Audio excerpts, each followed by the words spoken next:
పట్టణ ప్రజలకు ఆంధ్రప్రదేశ్ రాష్ట్ర ప్రభుత్వ శుభవార్త. మున్సిపల్ పరిపాలన మరియు పట్టణ అభివృద్ధి శాఖ కల్పించిన అద్భుత అవకాశం. LRS 2020 అనధికార లేఅవుట్లు నేటికి క్రమబద్దీకరణ కాలేదా? మీ స్థలంలో గృహ నిర్మాణానికి అనుమతులు లేక బ్యాంకు సదుపాయాలు, మౌలిక వసతులు పొందలేకపోతున్నారా? ఈ స్థలం యొక్క క్రయ విక్రయాలు జరపలేకపోతున్నారా? అయితే 2025 జూన్ 30వ తేదీ కన్నా అంతకుముందు వెంకటగిరి పట్టణ పరిసర ప్రాంతాలలో ఫ్లాట్ల రిజిస్ట్రేషన్ కలిగి ఉన్నారా? అయితే అదృష్టం మీ వైపే. త్వరపడండి, ఈ అవకాశం కొద్ది రోజులు మాత్రమే. నేడు ఆంధ్రప్రదేశ్ రాష్ట్ర ప్రభుత్వం కల్పించిన అనధికార లేఅవుట్ల రెగ్యులైజేషన్ స్కీమ్ LRS 2020లో క్రమబద్దీకరణ కొరకు నమోదు చేసుకోండి. రాష్ట్ర ప్రభుత్వం ప్రోత్సాహంగా 14% ఓపెన్ స్పేస్ ఛార్జీలలో 50% వరకు రాయితీ మరియు 45 రోజులలో 10%, 46వ రోజు నుండి 90 రోజులలోపు పూర్తిగా చెల్లించిన అపరాధ రుసుములో 5% రాయితీని పొందండి.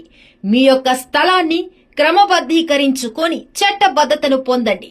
ఆంధ్రప్రదేశ్ రాష్ట్ర ప్రభుత్వం యొక్క గొప్ప సదవకాశాన్ని సద్వినియోగం చేసుకుంటూ హాయిగా జీవించండి. మరెన్నో వివరాలకు మున్సిపల్ కార్యాలయం నందు టౌన్ ప్లానింగ్ అధికారిని సంప్రదించగలరు. గుర్తుంచుకోండి, ఈ అద్భుత అవకాశానికి ఆఖరి తేదీ 2025 అక్టోబర్ 23 వరకు. మీడియా మిత్రులందరికీ నా నమస్కారం. ఈరోజు విశాఖపట్నంలో ప్రత్యేకంగా సిఫీ ఆధ్వర్యంలో 500 మెగావాట్స్ డేటా సెంటర్ కి శంకుస్థాపన వేయడం జరిగింది.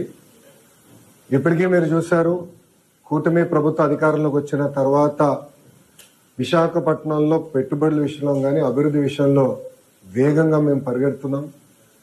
TCS ఇప్పటికీ కమిట్మెంట్ అయింది, కాగ్నిసెంట్ అయింది, ANSR, Sattva, Accenture, Google, Sify, Arcelor Mittal, ఫార్మాలో సుమారుగా 5 కంపెనీలు. ఇట్లా మీరు చూస్తే $120 బిలియన్, $120 బిలియన్, సుమారుగా 10 లక్షల కోట్ల పెట్టుబడికి మేము ఒప్పందాలు కుదిరించుకున్నాం. దాంట్లో 50% గ్రేటర్ విశాఖ ఎకనామిక్ రీజియన్కి వస్తుంది.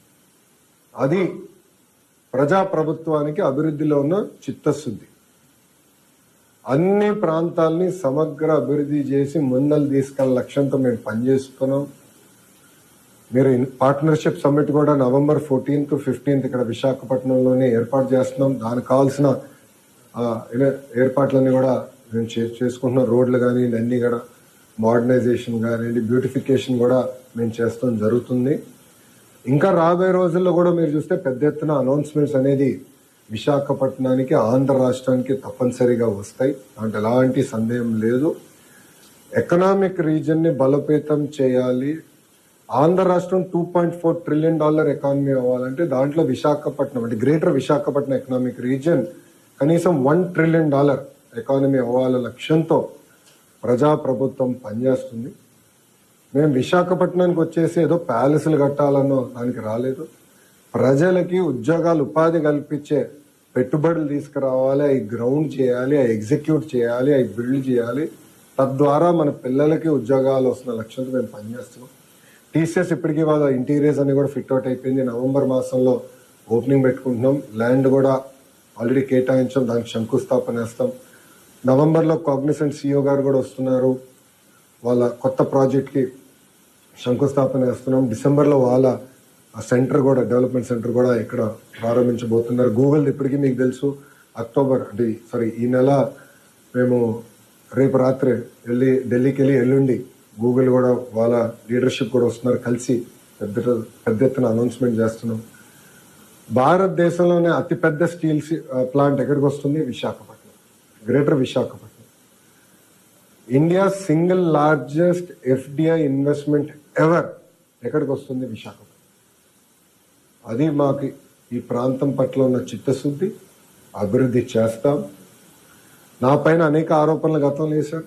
99 పైసలకి టాటా TCS కి కాగ్నిసెంట్ కి ఇస్తున్నా, ఇది కరెక్ట్ కాదని వాళ్ళు ఆనాడు నా పైన ఆరోపణలు చేశారు. పులివెందల ఎమ్మెల్యే గారు కూడా స్వయంగా అది చెప్పారు. ఈరోజు నేను వాళ్ళని ప్రశ్నిస్తున్నా, చేయాలా చేయకూడదా అని వాళ్ళని ప్రశ్నిస్తున్నా. TCS కి 99 పైసల్లో భూమి ఇస్తాం తప్ప అని వాళ్ళని ప్రశ్నిస్తున్నాం. కాగ్నిసెంట్ కి 99 పైసల్లో ఒక పాలసీ ద్వారా, లిఫ్ట్ పాలసీ ద్వారా అందిస్తాం తప్ప అని వాళ్ళని సూటిగా ప్రశ్నిస్తున్నా. ఇక్కడనే కోడిగుడ్డు మంత్రి ఉన్నాడు, ఆయన కూడా మాజీ మంత్రి ఉన్నాడు, కోడిగుడ్డు మాజీ మంత్రి, ఆయన కూడా అడగండి. వాళ్ళు 5 సంవత్సరాల్లో తీసుకురాలేని పరిశ్రమలు మొదటి 16 నెలల్లో మేము తీసుకొచ్చాం. అది మాకున్న చిత్తశుద్ధి. తీసుకొస్తామే కాదు, ఆ ప్రతి సంస్థ మేము గ్రౌండ్ చేస్తాం. తద్వారా యువతకి పెద్ద ఎత్తున ఉద్యోగాలు, ఉపాధి కల్పించే లక్ష్యంతో ప్రజాప్రభుత్వం పనిచేస్తుంది. ఇంతేకాకుండా ఈరోజు నేను ప్రత్యేకంగా ఈ 4 జిల్లాల కలెక్టర్ల గారిని కూడా రమ్మని కోరాను. వచ్చాము, సుమారుగా 40 నిమిషాలు మేము మీటింగ్ పెట్టుకున్నాం. అక్కడే గ్రేటర్ ఎకనామిక్ రీజియన్ తయారు చేయాలన్నప్పుడు కావాల్సిన ఇన్ఫ్రాస్ట్రక్చర్ ఏంటి, రోడ్స్ ఏంటి, ప్రభుత్వ భూములు ఎక్కడ ఉన్నాయి, అవన్నీ ఎట్లా అన్లాక్ చేయాలి, ఇది మొత్తం ఒక ఇంటిగ్రేటెడ్ అప్రోచ్ కింద చేయాలని లక్ష్యంతో వాళ్ళందరినీ పిలిచాను, వాళ్ళకి బ్రీఫింగ్ ఇచ్చాం. మొన్న గూగుల్ది క్యాబినెట్ లో క్లియర్ చేసేటప్పుడు గౌరవ ముఖ్యమంత్రి గారు చాలా స్పష్టంగా ఇప్పటి నుంచే మీరు ప్లాన్ చేయండి గ్రేటర్ ఎకనామిక్ రీజియన్, మళ్ళీ తర్వాత ట్రాఫిక్ జామ్లు వచ్చిన తర్వాత రోడ్లు వేస్తాం కాదు, ముందలే ప్రిపేర్ అవ్వండి. ఎందుకంటే రాబోయే 5 సంవత్సరాలు 5 లక్షల మంది ఒక IT రంగంలోనే ఉద్యోగాలు కల్పించాల లక్ష్యంతో మేము పనిచేస్తాం. 5 lakhs. నేను ఈరోజు స్పీచ్లో కూడా చెప్పాను. ఈరోజు విశాఖపట్నం చూస్తే 94 హైదరాబాద్ నాకు గుర్తొస్తుంది. హైదరాబాద్కి 30 సంవత్సరాలు పట్టింది ఈరోజు ఈ స్థాయికి వచ్చేదానికి. 10 సంవత్సరాల్లో మేము అదే విశాఖపట్నంలో చేసి చూపిస్తాం. అంత పెట్టుబడులు వస్తాయి, ఉద్యోగాలు కల్పిస్తాం, డైరెక్ట్ ఇండైరెక్ట్. కానీ ఇది చేయాలంటే ఒక కాంప్రహెన్సివ్ విజన్ అనేది అవసరం, కాంప్రహెన్సివ్ ప్లానింగ్ అనేది అవసరం, ఇంటిగ్రేటెడ్ అప్రోచ్ అనేది చాలా చాలా అవసరం. ఆ దిశగా మేము పనిచేస్తున్నాం. ప్రజలందరికీ, ఉత్తరాంధ్ర ప్రజలందరికీ ఒకటే చెప్తున్నాం, ఒకే రాష్ట్రం, ఒకే రాజధాని, కానీ అభివృద్ధి వికేంద్రీకరణ నినాదంతో ఆనాడు మేము మీ ముందరికి వచ్చాం. 94% సీట్లతో మీరు గెలిపించి, ఆశీర్వదించి, దీవించి మమ్మల్ని మీరు గెలిపించారు. ఆ మ్యాండేట్ ఏదైతే మీరు మాకు ఇచ్చారో నిలబెట్టుకోవాల్సిన బాధ్యత మా పైన ఉంది. అభివృద్ధి, సంక్షేమ 2 జోడెద్దుల బండిలాగా ముందలు తీసుకెళ్లి అన్ని ప్రాంతాలు సమగ్ర అభివృద్ధి చేసి పెద్ద ఎత్తున మన పిల్లలకి ఉద్యోగాలు, ఉపాధి కల్పించే లక్ష్యంతో మేము పనిచేస్తామని ప్రజలందరూ కూడా తెలుపుకుంటూ, ఇంకా మీడియా మిత్రులు ఏమనుకోకపోతే నేను బయలుదేరుతాను, ఎందుకంటే లేట్ అవుతుంది.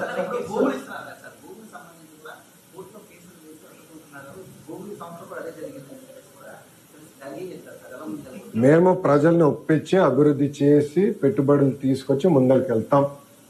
వైకాపా పార్టీ చేసే 2 నంబర్ పనులన్నీ ప్రజల ముందర ఎక్స్పోజ్ చేస్తాం. ఏం మొదలు పెట్టాను, లిక్కర్ విషయంలో కూడా చాలా ఉందని వెనకాల హోంవర్క్ జరుగుతుంది. ప్రజల కోర్టులో వాళ్ళని దోషిగా నిలబెడతాం వాళ్ళు చేసిన పనులు. శ్రీకాకుళం టు అనకాపల్లి, శ్రీకాకుళం టు అనకాపల్లి ఈ బెల్ట్, అరకు, పడేరు ఆ బెల్ట్ మొత్తం ఇంటిగ్రేషన్. ఎస్, అది గౌరవ ముఖ్యమంత్రి గారితో మేము చర్చిస్తాం. ముందర ప్లాన్స్ తయారు చేయమన్నారు, ఒక మైండ్ అప్లై చేయమన్నారు.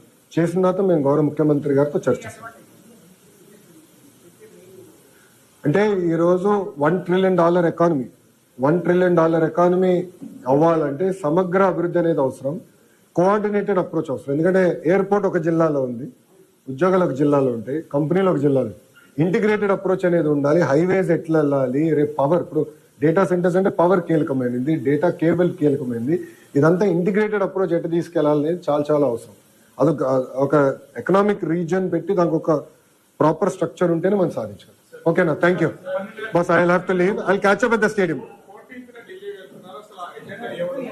14th చెప్తాం. ఏమనుకో